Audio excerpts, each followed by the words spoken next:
우리 모두 다 함께 로마서 16장 27절 말씀 보도록 하겠습니다. 로마서 16장 27절 말씀입니다. 우리 함께 읽어볼까요? 시작! 곧 홀로 지혜로우신 하나님께 예수 그리스도를 통해 영광이 영원토록 있기를 원하노라. 아멘. 형제자매님들, 우리는 지식이 아무리 많다고 해도 지혜롭지 못한 분들을 볼 때가 종종 있습니다. 예를 들면 사람들은 정치인 분들을 보고 안타까워하곤 합니다. 우리 정치인 분들은 대부분 고학력이고 많은 지식을 가지고 있습니다. 비범한 분들이죠. 하지만 아쉽게도 탁상 공론만 하거나 아니면은 상식적이지 못한 정책을 펼쳐서 비난을 받으실 때가 많이 있습니다. 그분들은 자신들의 전문 지식을 성공적으로 그리고 지혜롭게 활용하지 못할 때가 있으신 거죠. 그리고 가끔씩 시청자들이 보기에 민망할 정도로 서로의 이익을 위해서 유치할 정도로 다투기도 합니다. 또 한평생 공부하시고 또 연구하시는 대학 교수님들과 의사 선생님들은 어떤가요? 훌륭한 분들이 아주 많이 있습니다. 하지만 가정과 사람과의 관계에 있어서 지혜롭지 못한 처신을 하는 분들도 적지 않습니다. 아니면 그러한 분들 중에서는요, 자신이 이렇게 한 분야에 크게 성공했으니 마치 다른 분야도 자신들이 정답인 것처럼 어리석게 행동할 때도 있습니다. 사실 신학교에서도 이러한 일들이 일어납니다. 제가 지금까지 보았던 가장 겸손하면서도 지혜로우셨던 분은 한 교수님이셨는데요. 그분은 제가 다녔던 신학교 교수님들 중에서 가장 고학력이셨고 선교사로서도 섬기셨기 때문에 실질적인 경험도 많이 있으셨습니다. 자랑할 게 많으셨어요. 하지만 그럼에도 불구하고 그분은 제가 본 그리스도인들 중에서 가장 따뜻하고 열려있고 신앙생활에 있어서 지혜로운 분이셨습니다. 하지만 저는 동시에 그런 학자들 중에서 분명 그분처럼 고학력인데 생각의 방향이 엇나가거나 불신으로 인해 어리석은 판단을 내리는 분들도 보았습니다. 아마 저만 그런 경험을 한 게 아니라 다들 그런 경험들을 한 번씩 해보셨을 거예요. 이처럼 사람은 지식이 많다고 해서 지혜로운 건 아닙니다. 그런데 그렇다면 우리가 이렇게 지혜를 성장시키기 위해서는 어떻게 해야 할까요? 단순히 지식을 축적하는 것이 아니라 정말 지혜로워지려면 우리는 어떻게 해야 할까요? 우리는 하나님께로 나아가야 합니다. 왜냐하면 우리 하나님께서는 놀랍게도 모든 것을 아실 뿐만 아니라 지혜로우신 분이시기 때문입니다. 참고로 우리가 하나님을 상상할 때요, 하나님께서는 단순히 지식과 지혜를 동시에 겸비한 훌륭한 위인 정도가 아니십니다.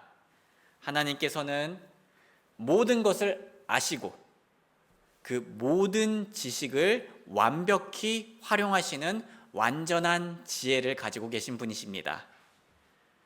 그래서 하나님의 지혜는 단순히 괜찮거나 좋은 정도가 아니라 완벽한 거란 거죠. 그래서 하나님께서는 그분의 지혜로 항상 최선의 목표와 최상의 수단을 사용하시는 분이십니다. 웨인 그루덴님은 하나님의 지혜를 다음과 같이 성경적으로 정의하였는데요. 하나님의 지혜는 언제나 최선의 목표를 그리고 그 목표를 위한 최상의 수단을 택하신다는 것을 의미한다. 성경은 하나님께서 지혜로우신 분이라는 것을 계속해서 강조합니다. 로마서 16장 27절, 곧 홀로 지혜로우신 하나님께 예수 그리스도를 통해 영광이 영원토록 있기를 원하노라. 아멘. 이렇게 홀로 지혜로우신 하나님께서는 그 지혜를 실천할 힘과 또 계획과 명철을 가지고 계신 분이시죠. 욥기 12장 13절, 그분께 지혜와 힘이 있고 그분은 계획과 명철을 가지셨도다. 우리는 이런 하나님의 놀라운 지혜를요, 성경에서 다양하게 확인을 할 수가 있는데요. 먼저 우리는 창조에 나타난 하나님의 지혜를 보고 감탄할 수 있습니다. 창세기 1장 1절 태초에 하나님께서 하늘과 땅을 창조하셨느니라. 시편 104편 24절 오 주여 주께서 하신 일들이 어찌 그리 많은지요. 주께서 지혜로 그것들을 모두 만드셨사오니 지혜로 그것들을 모두 만드셨사오니 주의 부요하심이 땅에 가득하나이다. 성도님들, 저는요 아직도 하늘에 떠다니는 그 비행기가 너무나 신기합니다. 어떻게 그렇게 무거운 물체가 하늘을 날 수 있는지 되게 놀라워요. 그걸 만드신 기술자분들과 박사님들의 지혜가 대단합니다. 그리고 비행기보다 더 놀라운 것은요, 우주선입니다. 우주선을 발사하는 모습을 보면 더더욱 감탄할 수밖에 없습니다. 그래서 단순히 저만 이것을 감탄하는 게 아니라 많은 사람들이 감탄하기 때문에 뉴스에서 생중계를 하기도 하죠. 단순히 하늘을 떠다니는 게 아니라 공기도 없는 저 높은 우주까지 올라가니까요. 그리고 더 나아가서 단순히 그 우주선을 우주로 날릴 뿐만 아니라 사람까지 안전하게 태우는, 사람까지 안전하게 살 수 있는 그 우주선은요, 저의 지혜를 아득하게 뛰어넘습니다.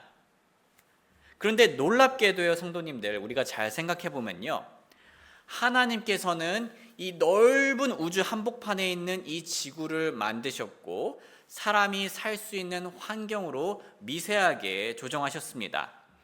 단순히 지구뿐만 아니라 우주도 미세하게 조정되어 있는 것을 우리는 알 수 있는데요, 우리는 이런 미세 조정의 지혜를 볼 때 감탄을 하지 않을 수 없는 거죠. 연세대 출신 과학자 이정모 관장님은 이렇게 말을 해주었는데요, 중력 상수, 강한 핵력, 전자질량, 플랑크 상수, 암흑 에너지 같은 거 있잖아요. 이런 기본 물리 상수들이 조금만 달라져도요, 우주는 존재하지 않았거나 생명이 탄생할 수 없었습니다. 이건 분명한 사실이에요. 성도님들, 우리는 그 투박한 옛날 유물이나 심지어 뗀석기를 보더라도 그걸 우연히 만들어졌다라고 하지 않고 사람이, 지적인 존재가 지혜로 만들었다는 것을 금방 알아봅니다. 그렇죠? 그런데 우리는 뗀석기보다 훨씬 더 미세하게 조정된 지구와 우주를 보며 지혜로우신 하나님의 존재를 알아볼 수 있다는 거죠. 그런데 어떤 분들은 이 우주가 자연 법칙들로 인해 우연히 존재하게 되었다고 말하기도 합니다. 대표적으로 위대한 설계의 저자 스티븐 호킹과 만들어진 신의 저자 리처드 도킨슨이 그러한 입장을 가지고 있습니다. 아마 이 책 제목들은 한 번씩 들어보셨을 텐데요. 다시 말해 이들은 이 우주가 지적이고 지혜로운 창조주를 통해 창조된 게 아니라 자연 법칙들을 통해서 스스로 오랜 시간에 걸쳐서 생겼다고 주장하는 겁니다. 이 주장에는 크게 두 가지 문제가 있는데요. 첫 번째로 이 주장은 자연 법칙이 아무런 이유 없이 처음부터 존재하는 것으로 가정하고 있습니다. 이 주장은 그러한 법칙, 중력이든 다른 것이든요, 그러한 자연 법칙이 왜 생겼는가에 대해서는 대답을 하지 않고 넘어가고 있는 거예요. 우리는 그러한 자연 법칙이 단순히 저절로 생긴 것이 아니라 창조주의 지혜로 인해 만들어졌다고 합리적으로 믿을 수 있습니다. 예를 들면 우리가 어떠한 그 가상현실을 가지고 있는 컴퓨터로 가상현실 게임을 만들더라도 그 안에 있는 물리 법칙은 프로그래머가 세팅했다는 것을 쉽게 알 수 있습니다. 그것처럼 우리는 이 세상의 법칙들이 지혜로운 존재를 통해 만들어졌다는 것을 충분히 이해할 수 있는 거죠. 두 번째 문제는요, 자연 법칙들은 창조를 할 수 없습니다. 자연 법칙들이 존재한다고 해서 그 법칙들이 창조를 할 수는 없다는 얘기입니다. 자연 법칙은 우리가 보고 경험하는 체험을 체계화시킨 것이지 존재에 대한 원인까지는 알려주지는 않는다라는 거죠. 잠시 옥스퍼드 대학교 수학 교수인 존 레녹스님의 글을 인용하겠습니다. 과학자들은 흔히 자연 현상을 설명할 수 있는 이론과 수학 법칙을 만들어내고 그것을 통해 무언가 예측하기를 기대하는데, 이와 관련해서 어느 정도 괄목할 만한 성과를 거두기는 했지만, 그렇더라도 이론과 법칙은 본질적으로 존재 이후의 현상을 체계화한 것이지 존재 이전의 원인을 규명한 것은 아니다. 이 점과 관련하여 영국의 공리주의 철학자이자 신부였던 윌리엄 페일리는 황야에서 우연히 시계를 발견하고 집어든 사람을 예로 들면서 다음과 같이 말했다. 그 사람에게 손에 든 시계가 다름 아닌 금속성의 법칙에 따라 만들어진 것이라고 알려주면 그 사람은 깜짝 놀랄 것이다. 자연 법칙이 모든 사물을 움직이는 원인이라고 말하는 것은 언어의 왜곡에 불과하다. 법칙은 반드시 행위자의 존재를 필요로 한다. 법칙은 그 행위자가 움직이는 어떤 특정한 방식에 따라 작용한다. 행위자는 의지와 힘을 내포하며 행위자의 의지에 따라 그 힘이 작동한다. 행위자와 힘, 이 두 가지는 서로 다르다. 행위자 없이 법칙 혼자서는 아무것도 할 수 없다. 맞는 말이다. 물리법칙을 혼자서는 아무것도 창조할 수 없다. 그것은 어떤 주어진 조건에서 일상적으로 벌어지는 특정 현상을 설명할 뿐이다. 법칙으로 어떤 현상의 설명과 예측은 가능하겠지만 창조는 불가능하다. 마찬가지로 뉴턴의 중력 법칙으로는 중력 자체도 중력의 작용을 받는 물질도 만들어내지 못한다. 그래서 이 두 가지를 우리가 구별해서 생각할 필요가 있다는 겁니다. 단순히 자연 법칙이 존재한다고 해서 뭔가 창조될 수는 없다는 거죠. 성도님들, 이 세상의 자연 법칙들과 또 창조물들은요, 아무것도 없는 상황에서 갑자기 존재할 수 없습니다. 오히려 이 세상의 자연 법칙들과 창조물들은 그것들을 창조한 지혜로우신 하나님을 가리킨다는 거죠. 이 놀라운 창조물들은 하나님의 지혜가 얼마나 대단한지를 보여주면서 하나님께 영광을 돌리고 있는 중입니다.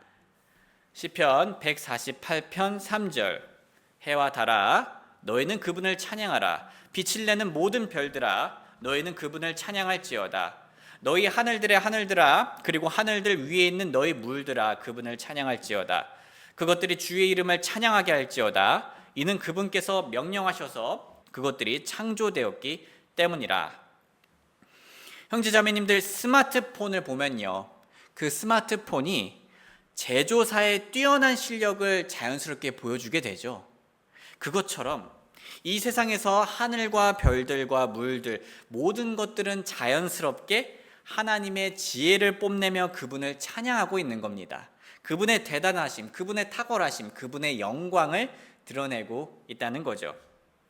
그렇다면요, 성도님들, 이 자연이 그토록 하나님을 찬양하고 있다면요, 하나님의 형상으로 창조된 우리 사람들은 더욱더 하나님을 찬양하는 것이 마땅하지 않을까요?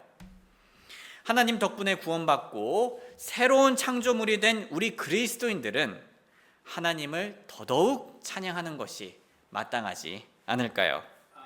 우리는 직장에서 하나님의 지혜를 따르면서 하나님의 대단하심을 높일 수 있습니다. 세상의 지혜가 아니라 하나님의 지혜가 올바르고 높다라는 것을 증명하는 거니까요. 우리는 운동과 건강관리를 통해서요, 하나님께서 우리에게 주신 몸이 얼마나 지혜롭게 만들어지고 얼마나 잘 활동하는지를 경험하면서 감사를 드릴 수도 있습니다. 우리는 창조된 이 세계에서 공부와 같은 다양한 지적 활동을 통해서 하나님의 놀라운 이 지혜를 발견하고 그분을 찬양할 수 있습니다. 그래서 어느 분야를 공부하시든지 하나님의 놀라운 지혜를 발견하고 함께 감탄할 수 있는 거예요. 그리고 우리가 복잡하면서도 조화롭고 또 아름다운 자연을 즐길 때는 말할 것도 없겠죠. 우리는 산책을 하다가 나무 한 그루만 보더라도 우리는 정말 놀라워할 게 많이 있습니다. 우리 모두 창조에 나타난 하나님의 지혜를 매일 감탄하며 행복해지길 주님의 이름으로 소원합니다. 그런데 우리는요, 창조뿐만 아니라 구원에서 나타난 하나님의 지혜를 보고 감동받을 수 있습니다. 구원은 참으로 놀라운 하나님의 지혜이십니다. 그런데 안타깝게도 죄성을 가진 사람들은 이런 구원의 지혜를 쉽게 어리석음으로 볼 때가 자주 있습니다. 왜냐하면 그들은 교만하게도 하나님보다 자신들이 더 지혜롭다고 믿기 때문이죠. 고린도전서 1장 18절과 19절 말씀, 이는 십자가의 선포가 멸망하는 자들에게는 어리석은 것이나 구원받은 우리에게는 하나님의 권능이기 때문이라. 이는 기록되기를 내가 지혜로운 자들의 지혜를 멸하고 분별 있는 자들의 명철을 쓸모없게 만들리라 하였기 때문이라. 하나님의 지혜는 행위가 아닌 오직 믿음을 통해 은혜로 죄로부터 구원받을 수 있음을 가르칩니다. 하나님의 구원은 나나 다른 것이 아니라 오직 하나님을 따를 때, 예수님을 우리의 왕으로 따를 때 진정한 구원과 행복이 있다는 걸 알려주죠. 하지만 다른 종교들은 어떤가요? 하나님의 복음을 말도 안 된다며 어리석다고 말합니다. 그래서 그들은 자신들의 어떠한 그 수련 과정을 통해서 죄책감으로부터 벗어나려 하고 자신들을 더 높이려 하고 신에게 가까이 나아가려 합니다. 어떠한 경지의 이름으로써 자신의 인생을 스스로 구원하려고 하는 거죠. 하지만 그들은 노력하면 노력할수록 자신의 부족함을 직면하게 됩니다. 그들이 어리석다고 여기던 하나님의 복음이 지혜가 되는 순간인 거죠. 또 하나님의 지혜는요, 오직 구원자 하나님을 통해 구원과 기쁨과 만족을 누릴 수 있음을 가르칩니다. 하지만 세상에서 많은 사람들은 그것을 의심하며 어리석다고 보고 있습니다. 대신에 돈과 성적인 쾌락과 명예를 통해서 자신의 삶을 좋게 만들려고 합니다. 물론 그러한 것들이 나쁘다는 것이 아니라 그러한 것들을 우상 삼는다는 얘기입니다. 하지만 그들은요, 사회에서 성공하면 할수록 좀 당황을 하게 됩니다. 분명 좋은 건 맞는데 그것이 온전히 나의 마음을 채워주지는 못한다는 것을 발견하게 되거든요. 좋은 직장에 취업을 해도, 좋은 사람과 결혼을 해도 물론 좋지만 내 마음을 다 채우지 못하는 공허함이 기다리고 있습니다. 심지어 수많은 사람들의 사랑을 받는 연예인분들도요, 콘서트 후에는요, 엄청난 공허함이 그들에게 온다고 해요. 전도서에서 솔로몬이 이러한 공허함에 대해서 다양하게 얘기를 해 주었는데요. 사실 우리가 어떠한 극에 달하는 명예라든가 돈이라든가 어떠한 그런 쾌락을 경험하지 않더라도요, 우리는 쉽게 공허함을 느낍니다. 예를 들면 우리는 시간이 지날수록 장례식장들을 많이 가게 됩니다. 제가 20대 때 갔던 장례식장의 횟수와 또 30대 때 가는 장례식장의 횟수를 비교하면요, 점점 많아지고 있고요. 제가 40대, 50대, 60대가 되면요, 점점 더 많은 장례식장에 가게 되겠죠. 사람들은 그렇게 많은 장례식장들에 가면서요, 시간이 지나면서 인생이 결국 부질없구나라는 것을 깨닫게 됩니다. 사람은 죄성으로 인해 처음에는 세상에 존재하는 다양한 성공을 지혜롭게 바라봅니다. 하지만 결국 사람의 마음에 있는 구멍은 사람의 생각보다 훨씬 더 심오하다는 것을 알게 되죠. 그래서 사람들은 아무리 늦어도 죽음 앞에서만큼은 자신들의 선택이 맞지 않았었다는 것을, 어리석었다는 것을 깨닫고 두려워하게 됩니다. 그들이 어리석다고 여기던 하나님의 구원이 지혜가 되는 순간이 옵니다. 사람의 구원과 기쁨 그리고 만족은 오직 구원자 하나님 안에서만 찾을 수 있습니다. 세상은 하나님의 복음의 지혜를 어리석다 말하지만 하나님의 지혜는 결국 세상의 지혜를 어리석게 만드는 거죠. 하나님의 지혜는 세상의 지혜를 당황스럽게 만들고 자랑하지 못하게 만듭니다. 고린도전서 1장 21절 말씀, 이는 하나님의 지혜에 있어서는 세상이 지혜로 하나님을 알지 못하였으므로 하나님께서 복음 선포에 어리석은 것으로 믿는 자들을 구원하시기를 기뻐하셨기 때문이라. 그러나 하나님께서 지혜로운 자들을 당황하게 하시려고 세상의 어리석은 것들을 택하시고 하나님께서 강한 것들을 당황하게 하시려고 세상의 약한 것들을 택하시며. 성도님들, 사실 이렇게 처음에는 어리석어 보였다가 사실은 지혜였다는 것을 아주 잘 보여주는 친근한 이야기가 하나 있습니다. 그건 바로 돼지 삼형제 이야기인데요. 첫째는 지프로 집을 짓고 이 정도면 충분하지 라고 말을 했습니다. 둘째는 나무로 집을 짓고 나무집이 지프로 지은 집보다 훨씬 낫지 라고 말했습니다. 하지만 셋째는 매우 신중하게 시간이 더 들어가더라도 벽돌로 집을 쌓았습니다. 처음에 첫째와 둘째의 기준에서 셋째는 그렇게 지혜로워 보이진 않았을 거예요. 어리석어 보였을 겁니다. 하지만 늑대가 왔을 때 막내의 어리석음은 결국 무엇이 되었습니까? 지혜가 되었죠. 첫째와 둘째의 집은 날아가 버렸지만 막내의 집은 끄떡도 하지 않았습니다. 소중한 형제 자매님들, 우리의 직장 동료나 친구 또는 인터넷에서 정말 수많은 사람들이 기독교를 지금 당장은 어리석다고 말할지 모릅니다. 제가 들었던 가장 모욕적인 말이 무엇인지 아신가요? 기독교 탈출은 지능순이라는 말이었습니다. 그처럼 그 정도로 그 사람들이 보기에 현재 하나님의 복음은 어리석은 겁니다. 하지만 하나님께서는 성경 말씀대로 그들을 당황스럽게 만들 거예요. 세상의 지혜가 어리석음이 되고 하나님의 어리석음이 지혜가 되는 순간이 반드시 올 겁니다. 그리고 믿는 우리들은 알고 있죠. 하나님을 믿는 삶이 얼마나 훨씬 더 소망이 넘치고 기쁘고 또 보상이 있는지요. 그들의 인생관과 인생을 사는 방식이 집과 나무가 불타는 것처럼 다 사라질 날이 오고 있습니다. 그들이 틀렸다는 것이 증명되며 부끄러움과 수치가 그러한 자들을 덮칠 날이 오죠. 그리고 복음을 믿는 그리스도인은 자신의 구원이 영원한 반석 위에 세워졌다는 사실에 크게 기뻐할 날이 올 겁니다. 그리고 지금부터 기뻐할 수 있고요. 형제 자매님들, 우리의 구원과 또 복음의 기쁨과 복음에 합당한 삶의 만족은 끄떡없는 하나님 안에 있습니다. 또한 예수님께서 우리의 영원한 생명의 샘물이 되어주십니다. 이러한 구원의 지혜에 감사와 찬양 돌리는 저와 여러분들이 되길 주님의 이름으로 소원합니다. 우리는 지금까지 창조에서 나타난 하나님의 지혜를 감상해서 보았고요. 또 구원에 나타난 하나님의 지혜를 통해 감동받을 수 있었습니다.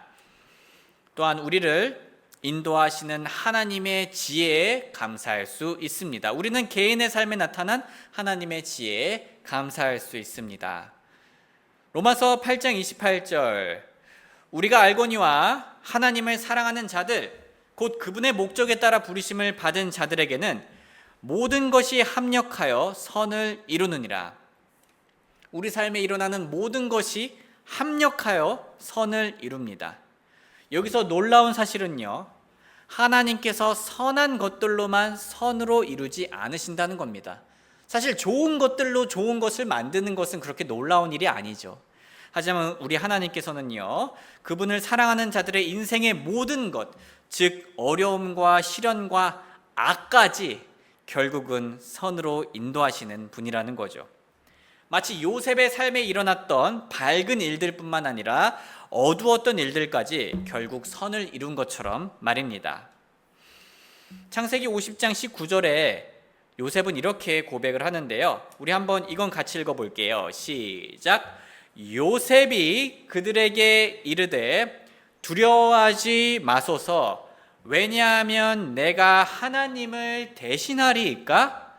그러나 당신들에 대해 말하자면 당신들은 나를 대적하여 악을 생각하였으나 오히려 하나님은 그것을 선한 것이 되도록 계획하시고 이루어지게 하셔서 이날과 같이 많은 사람을 구원하여 살게 하셨나이다. 바울도 이 사실을 잘 알고 있었는데요. 그는 자신의 몸의 가시까지도 하나님의 지혜로운 계획 안에 있다고 믿었는데요. 고린도후서 1장 12장 7절에서 10절 말씀, 또한 계시들의 넘침으로 말미암아 내가 분량 이상으로 높여지지 않도록 내게 육체 안에 한 가시 곧 나를 치는 사탄의 전령이 주어졌으니 이것은 내가 분량 이상으로 높여지지 않게 하려 함이니라. 이는 내가 이 일로 인하여 그것이 내게서 떠나도록 주께 3번 간청하였기 때문이라. 이에 그분께서 내게 이르시되 내 은혜가 내게 충분하도다. 이는 나의 강함이 약한 데서 완전해지기 때문이라 하셨느니라. 그러므로 내가 오히려 매우 기뻐함으로 내 연약한 것들을 자랑하리니 이것은 그리스도의 권능이 내 위에 머물게 하려 함이라. 그러므로 내가 그리스도로 인하여 연약한 것들과 치욕과 궁핍과 핍박과 공경들 안에서 기뻐하노니 이는 내가 약할 그때 내가 강하기 때문이라. 아멘.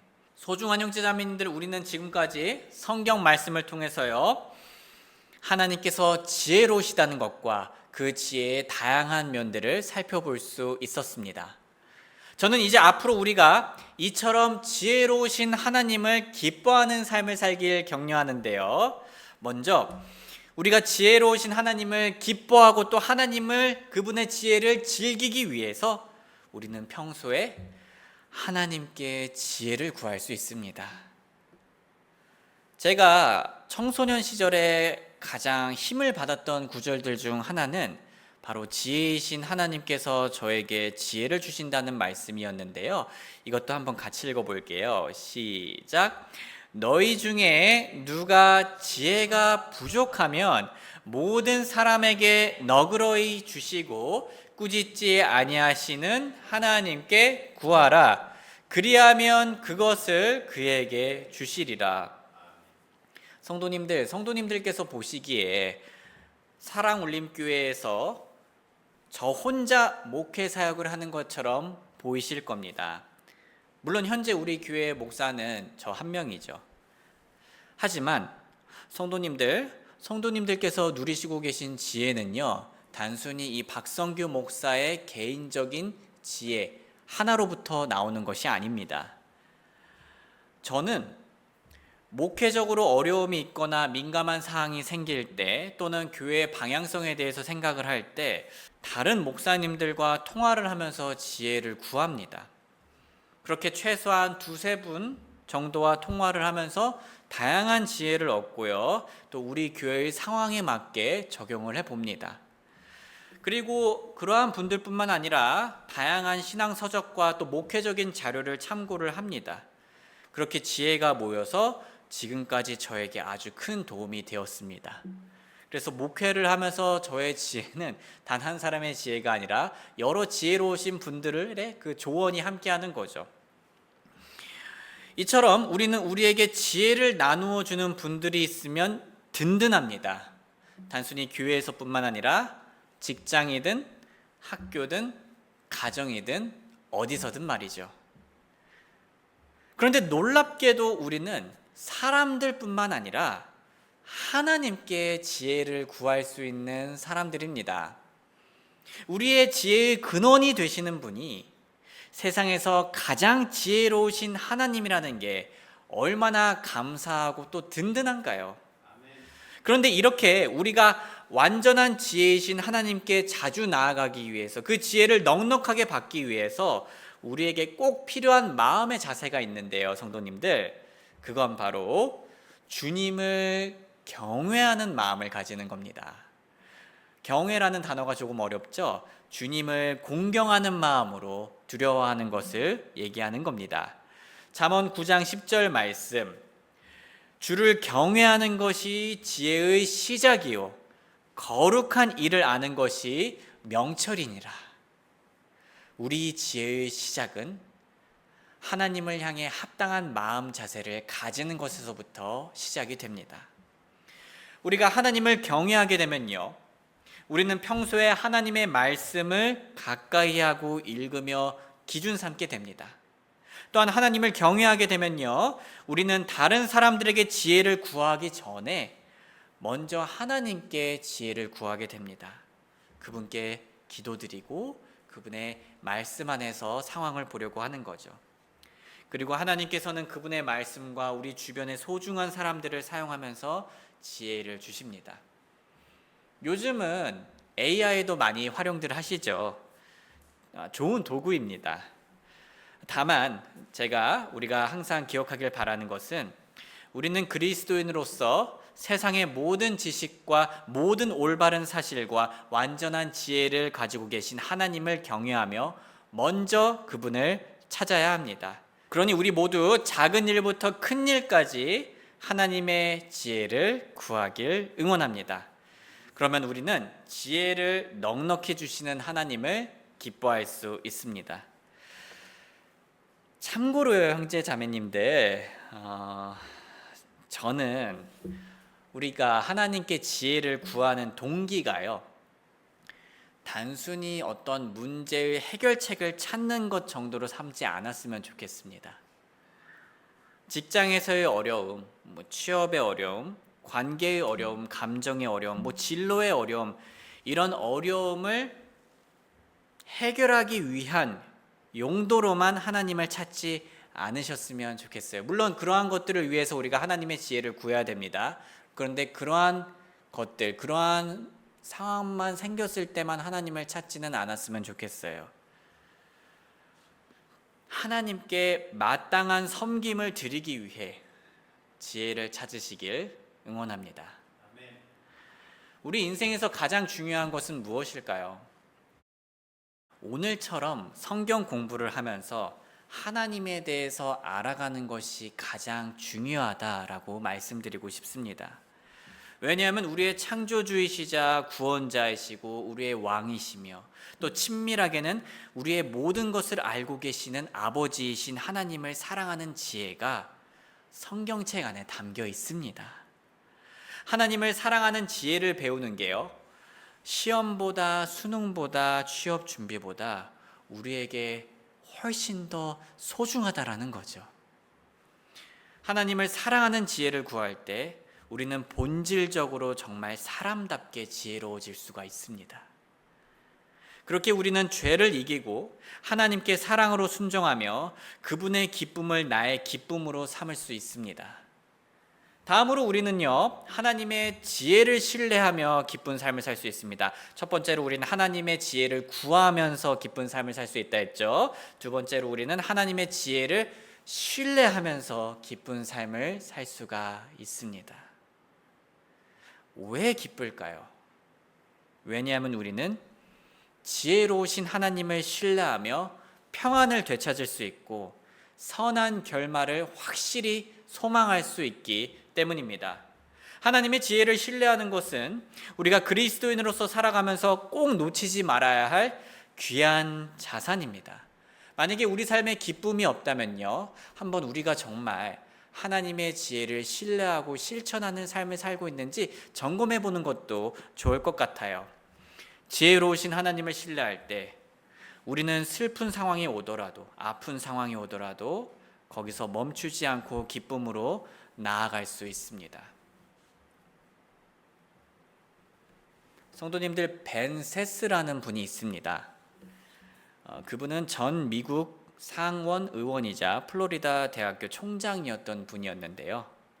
안타깝게도 그분은 최근 췌장암 진단을 받았습니다. 그리고 앞으로 몇 달밖에 살지 못하게 되셨어요. 로스 다우댓이라는 분은 벤 세스님을 인터뷰했습니다. 로스 다우댓님은 세스님께 이렇게 물었는데요. 하나님께 화가 난 적이 있으신가요? 벤님은 말했습니다. 아니요. 다우댓님은 대답했습니다. 전혀 없나요? 그러자 벤님은 이렇게 말했습니다. 아니요. 저는 주권자이신 하나님께 저의 모든 기도에 예라고 대답하시기를 원하지 않습니다. 저는 전지하지 않습니다. 저는 완전한 구속이라는 테피스트리, 여러 색실을 엮어서 만든 직물 그림인데요. 그 테피스트리가 어떻게 함께 짜여야 하는지 알지 못합니다. 하지만 제가 겪고 있는 이 고난의 기간이 유익이라는 것은 압니다. 왜냐하면 그것은 걸러내는 과정이기 때문입니다. 제 안에는 찌꺼기가 가득합니다. 이 고난이 구원하는 것은 아니지만 성화시키는 것이며 저는 그것에 감사하고 있습니다. 저는 이제 이 질병 한가운데서 과거에 제가 스스로 믿도록 허락했던 것보다 훨씬 더 많이 저의 유한함을 알고 있습니다. 저는 행성들이 궤도를 돌게 할 수 없습니다. 제 얼굴에 피부 하나 자라게 할 수도 없습니다. 사랑하는 형제 자매님들, 하나님께서 완전하게 지혜로우신 분이라는 사실이 우리에게 이 형제님처럼 위로가 되지 않습니까? 이 형제님이 엄청 대단하신 것이 아니라 우리와 같은 사람인데 하나님의 지혜를 신뢰한 덕분에 이러한 마음의 평안을 얻으실 수 있었던 겁니다. 다들 인생에서 여러 아픔들이 있으시겠지만 특히나 수술 흉터처럼 사라지지 않는 마음의 흉터가 있으실 겁니다. 지금 건들더라도 아린 곳이 있으실 거예요. 예를 들면 믿었던 사람에게 배신의 상처와 씻지 못할 모욕을 당하셨을 수도 있습니다. 사랑하는 가족이 갑자기 사고로 죽었거나 고통스러운 질병으로 떠났을 수도 있습니다. 내 가까운 지인이 이 땅을 떠났을 때 그 믿음의 확신이 애매할 때도 있고 하나님을 믿지 않은 게 분명한 채로 떠났을 수도 있습니다. 아니면 나의 몸과 마음이 부들부들 떨릴 정도로 아플 수도 있습니다. 그런 아픔들로 인해 힘드신 분들께 오늘 우리가 살펴본 하나님의 지혜가 큰 위로가 될 수 있을 것 같습니다. 하나님께서는 어떤 분이십니까? 하나님께서는 그분의 지혜로 예수님을 십자가에 죽게 하시고 부활하게 하셔서 그분을 믿는 우리를 영원한 생명으로 살리신 분이시죠. 이걸 좀 다르게 얘기해 볼게요. 하나님께서는 세상에서 가장 부당하고 가장 고통스럽고 가장 수치스럽고 가장 이해할 수 없는 악한 일을 사용하셔서 가장 큰 선으로 돌이키신 분이십니다. 그게 십자가의 고난이었죠. 예수님께서 경험하신 그 부당함과 아픔과 악이 선으로 바뀌었다면요, 우리가 경험하는 부당함과 아픔과 악 또한 하나님께서는 선으로 바꾸실 수 있는 분이시고 선으로 바꾸실 것이라고 약속하셨습니다. 우리가 그분을 신뢰할 수 있습니다. 왜냐하면 하나님께서는 그만큼 아니 그 이상으로 지혜로우신 분이시기 때문입니다. 우리가 이해하지 못해도 우리의 이해를 뛰어넘는 사랑으로 사랑하시는 하나님께서는 지혜로우십니다. 이러한 하나님의 지혜가 벤세스님과 우리에게 평안이 될 수 있고 심지어 기쁨으로 나아갈 수 있는 등불이 되어줄 수 있습니다. 우리 모두 인생의 작은 일부터 큰 일까지 하나님의 지혜를 신뢰하며 그 어떤 어려움이 오더라도 평안과 기쁨으로 조금씩 나아가며 회복하시길 주님의 이름으로 소원합니다. 우리 잠시 노래가 연주되는 동안 지혜로우신 하나님을 생각하며 그분을 찬양하는 기도 드리겠습니다. 창조와 구원과 또 우리 개인의 삶에서 나타난 하나님을 보고 감탄하고 감동하고 감사하는 시간 가지겠습니다. 그리고 앞으로 우리가 더욱더 가치 있고 더욱더 의미 있는 인생을 살도록 하나님의 지혜를 구하겠습니다. 또한 그 어떤 인생의 불길도 우리를 태우지 못하고 오히려 더욱더 정결한 금으로 재련하는 불로 삼을 수 있는 지혜를 구하겠습니다.